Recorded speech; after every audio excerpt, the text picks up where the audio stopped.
Emily, I want a divorce. While I was doing the dishes, my husband John blurted that out unexpectedly. What? Why? I was taken aback by the suddenness. You see, I'm about to come into $3 million. That's a hell lot of money, right? But it's mine. I don't intend to share it with you. What does that have to do with a divorce? The truth is, I stayed with you for the money, Emily. Your salary isn't much, but it's better than nothing. So I reluctantly carried on with our married life. But once I get those $3 million, I won't need you anymore. I want to live a relaxed life alone. So please, let's part ways. Fine. If you have that much money, you can sell the house. It will cover the mortgage too. John was a bit surprised that I agreed without any resistance. This would mean goodbye to my tiresome life up to now. I slammed some papers onto the table in the living room. My name is Emily. I love children and work as a preschool teacher. I met John, who was 2 years older than me, through a friend's introduction, and we've been married for almost 8 years now. We bought a house thinking about having children, looking forward to happy days ahead. That's what I thought during our newlywed days. But soon after we got married, John's attitude completely changed. He became more and more obsessed with money. Before we got married, he would tell me my job was a wonderful job, but then he started saying, Emily, all you have to do is play with kids. I'm working my ass off here.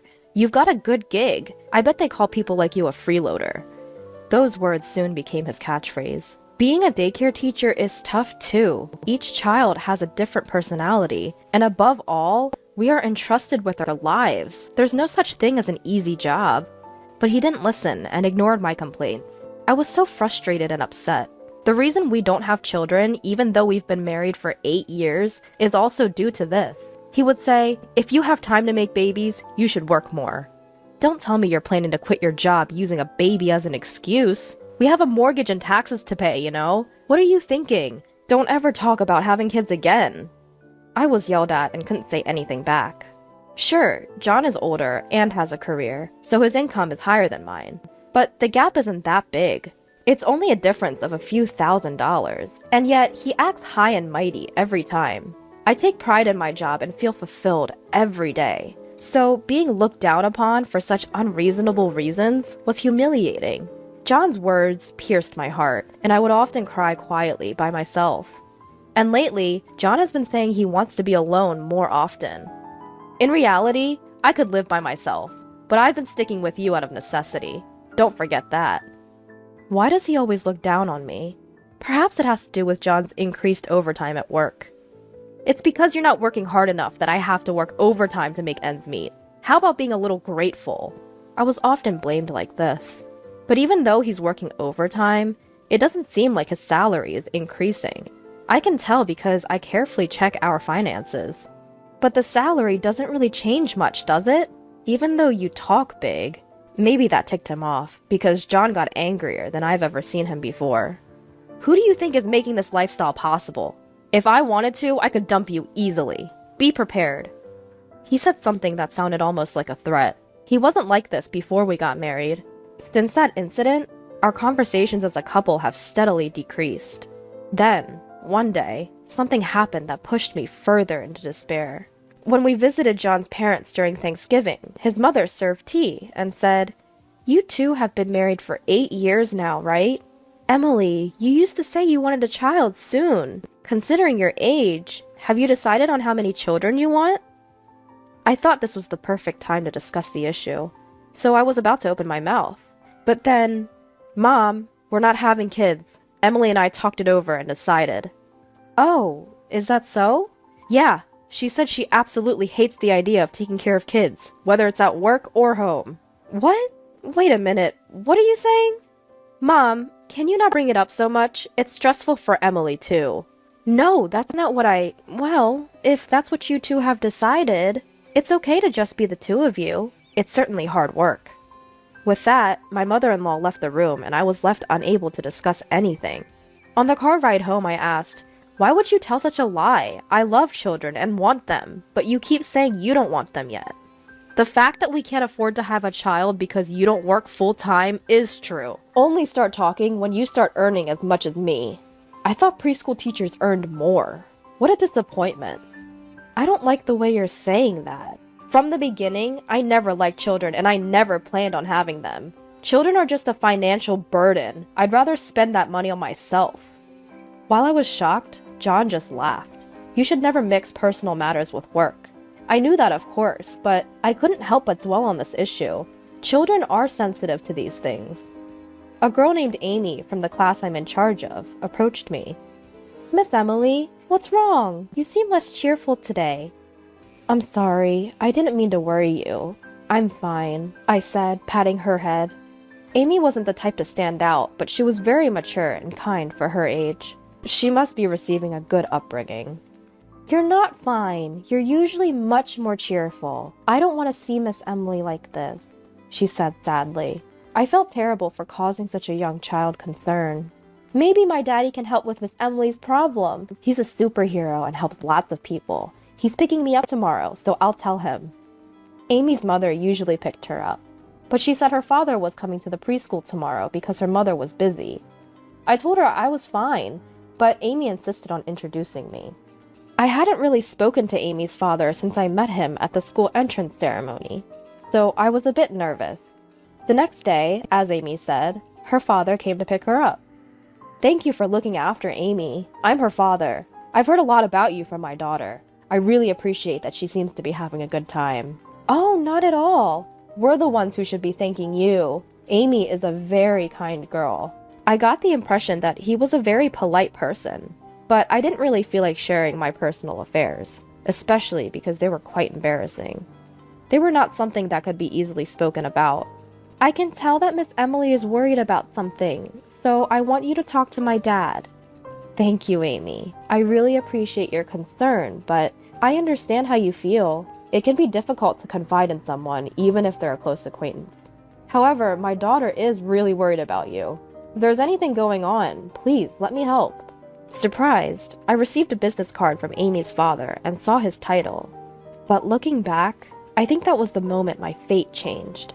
That was when I decided to take revenge on John. While I was preparing for that moment, John suddenly approached me.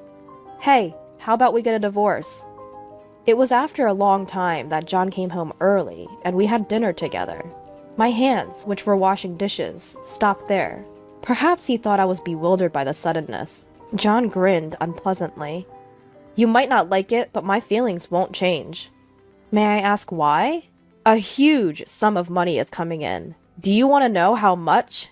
$3 million. $3 million! John's mouth did not stop, even though I hadn't asked anything. I've been with you because I wanted money. Compared to me, it was just a drop in the bucket, but better than nothing, right? But now, I have $3 million, so I don't need you anymore. So, let's split up quickly. You've probably had enough of being a leech. Where did all that money come from? There were a lot of things I wanted to say, but first, I asked John the question that came to mind. That's none of your business. We're strangers now. Okay, I understand. Let's separate then. Perhaps surprised by my swift reply, John looked a bit taken aback. By the way, I have no intention of living in this small house anymore. After all, I have $3 million. I'm thinking of using this money to live in a mansion, so I've decided to sell this house too. That's fine. I'll start looking for an apartment then. You can pay off the rest of the mortgage on this house, right? Yeah, I'll pay it all off. That much, at least. I guess that's natural. Our positions are different, after all. Thanks, that would be great. With that, I decided to take action.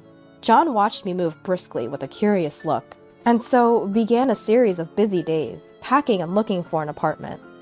Once the divorce was more or less settled, I set up a time to talk to John again.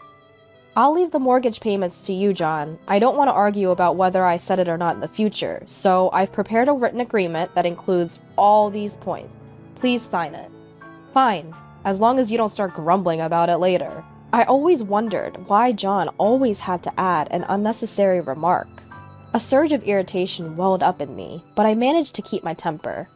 John, who had been perusing the divorce agreement, suddenly stopped in his tracks. Hey, what's this alimony section about?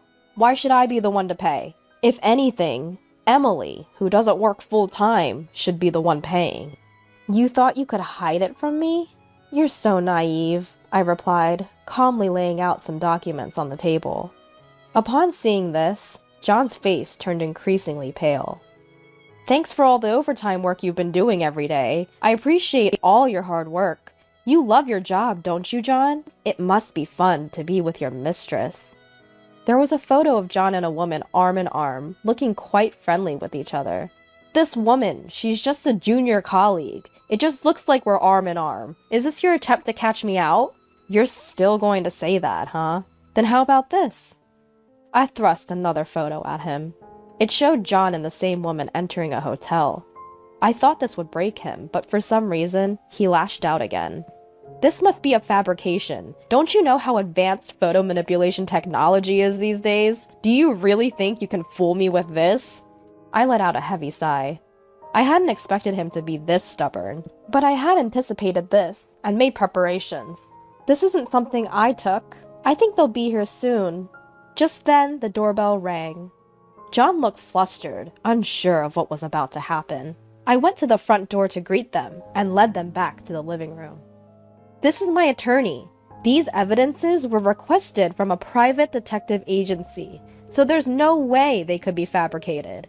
If you have any doubts, should I call them right now? Pleasure to meet you. I'm Kessler, Emily's attorney. From now on, we'll be discussing the divorce proceedings through me. Now, do you have any issues with the photographs? I'll be happy to answer all your questions. Seeing Kessler's confident smile, John started to panic.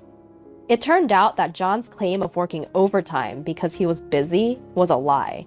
The private detective agency found out that he was actually leaving work on time. The reason his income hadn't changed was because of this. If he wasn't working overtime, there would be no increase. He was spending his nights with his mistress. When his affair was exposed, one thing finally made sense to me. It was when John started saying he wanted to be alone. He probably said that because he wanted to be with his mistress. The lawyer I hired this time was a highly skilled one. It was Amy who connected me with him. Amy's father happens to be the CEO of a well-known group. Her words about her father being a superhero weren't a lie after all. Upon hearing the situation, Amy's father immediately contacted a private detective agency and introduced me to a lawyer. I thought it was a bit over the top, but the more I looked into John, the more his flaws started to emerge. And that made me so angry that I decided to go all out. You're acting as if this is all you're doing. You want alimony? I can give you that. I have $3 million. I can easily pay you that. If you're done here, just leave. I never want to see your face again. I would have left even if you hadn't said that. If anything comes up in the future, let's talk through the lawyer. Don't come to me directly. Who would ever want to see you? He spat out these last words. I silently packed my things and left the house. Perhaps if it had been anyone but John, it might have had more impact, but he was himself to the end. Just how arrogant can one be? I wondered as I left the house. I thought my tale of revenge had come to an end. Then, a few months later, just as I was getting used to my new life in the apartment where the incident occurred, something big changed. My source of stress was gone. At first, of course, I was shocked by the fact that I had divorced, but I didn't even have a shred of love left for John. That's why I also felt a sense of relief. Despite that, he had the audacity to barge into my new apartment. Please, will you listen to me? I beg of you. He shouted so loudly at the entrance that I reluctantly let him in. What on earth do you want? I told you I don't want anything to do with you anymore.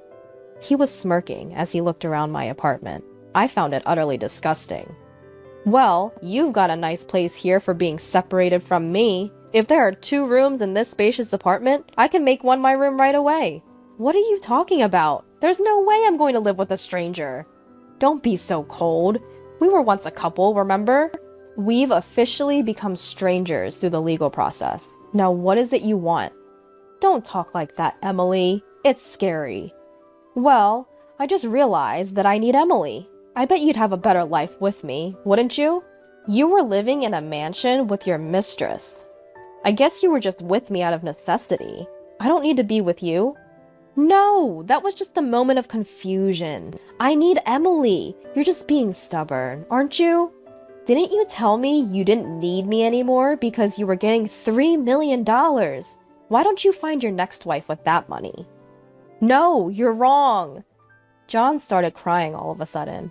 The truth is, I said I was getting $3 million because I thought I had won the lottery, but when I looked closely, the numbers were wrong. I jumped the gun. What on earth is he talking about? I was so dumbfounded that I couldn't say a word. I've been looking for a reason to leave you. That's why I think I misread the numbers. I thought that if I got $3 million, I could divorce you right away and do whatever I wanted. When he saw the cold look in my eyes, he hurriedly added, "But I want you to feel reassured. I ended my relationship with her. From now on, I'll only love Emily. So let's start over. You still love me, don't you?"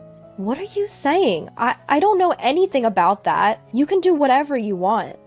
Please help me. I thought I was getting $3 million and I badmouthed my boss and quit my job. I can't ask him to take it back now. And what is worse, as soon as my love found out I didn't have any money, she stopped contacting me.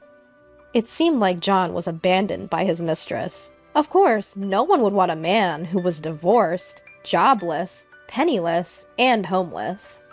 That's why I can't pay my loan and I don't have a place to live. Emily, you're my only hope. I told you, I don't know anything about it.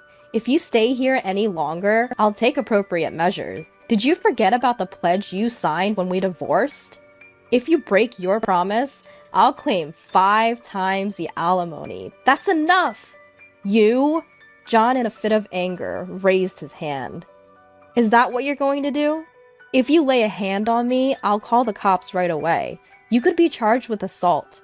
This apartment complex has security cameras, so even if you run, your face will be clearly captured. John turned pale at these words. Get out, now, or I'll report you for trespassing. At the mention of a report, John fled. There was a sound like someone tumbling down the stairs, but I simply shut the door without concern. Since then, John never came back.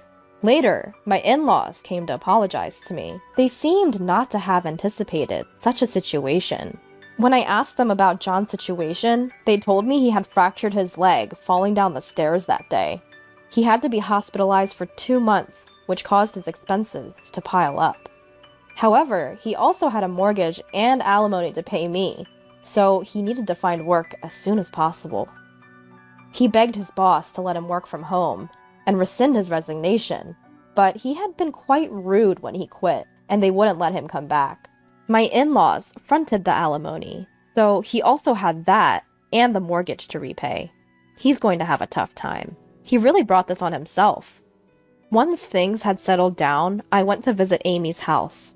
When I told Amy's father that everything had been resolved, he was very pleased. I've always wanted to meet you since Amy often talks about you. I didn't expect it to happen like this. I just made a few calls. I'm glad it worked out. I'm so happy to see Miss Emily smiling again. She could really be called a life changer. I'm overwhelmed with gratitude. My husband looked down on me, but because I was a preschool teacher, I am who I am now. I deeply felt the importance of cherishing every encounter. I love my job more than ever and want to keep doing my best.